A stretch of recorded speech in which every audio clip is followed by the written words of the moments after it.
spirituality with the responsibilities of being an archbishop, this Franciscan spirituality?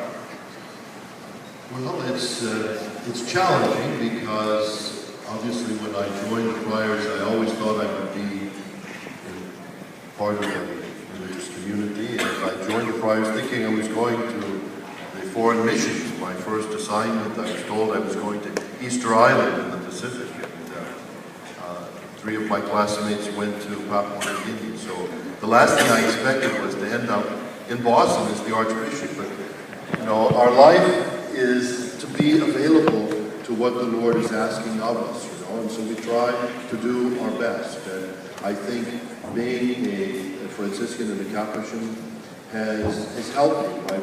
My friars, my brothers, the spirituality of St. Francis has given a direction to my life, a flavor to the way that I do things, and being a Franciscan and Capuchin is the joy of my life.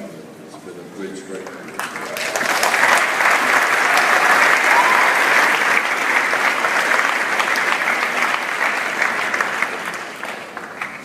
I'm Alex from Saskatoon, Canada. Originally from Iraq, Chaldean of Iraq. My question to you is, I want to know what the church is doing for families having no kids anymore, especially Europe and North America. We get married, we have no children. I have 4. People say, wow, what can you do 4 kids?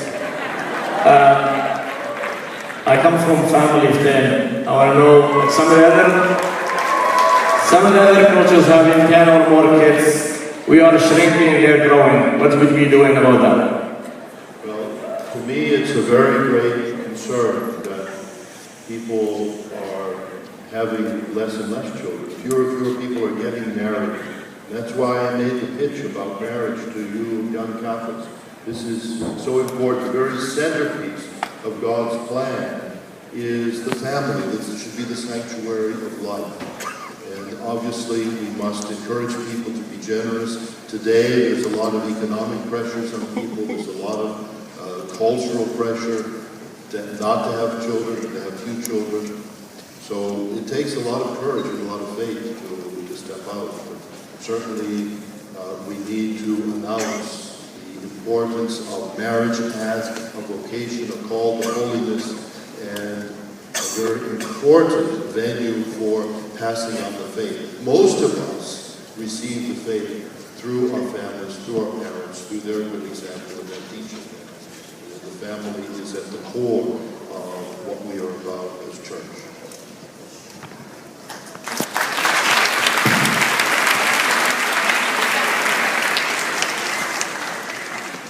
Good morning, Your Highness. My name is Colin, and I'm from Boston, Massachusetts. It's great to see you here. My question for you this morning is, as you know, we live in such a secular world. It's a fact. And I'm wondering how we, as Catholics, can balance our lives as Catholic young people with our faith. How can we balance that within the secular world in which we live?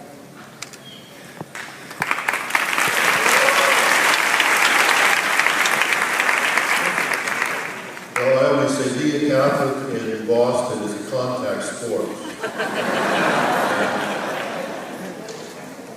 And you need to be pretty gutsy to witness to your faith, but that's what we're called to do in the circumstances of being part of the Northeast.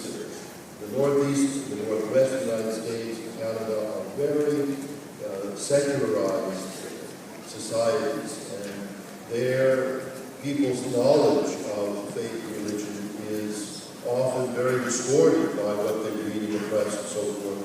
So we have an opportunity and also a challenge to be able to learn our faith well, to be able to share that with others in many different circumstances. And as I say, not to enter into arguments with people, but to help people to see that the teachings of the church are interconnected, that there's a consistency and a logic and a beauty about what the church is teaching.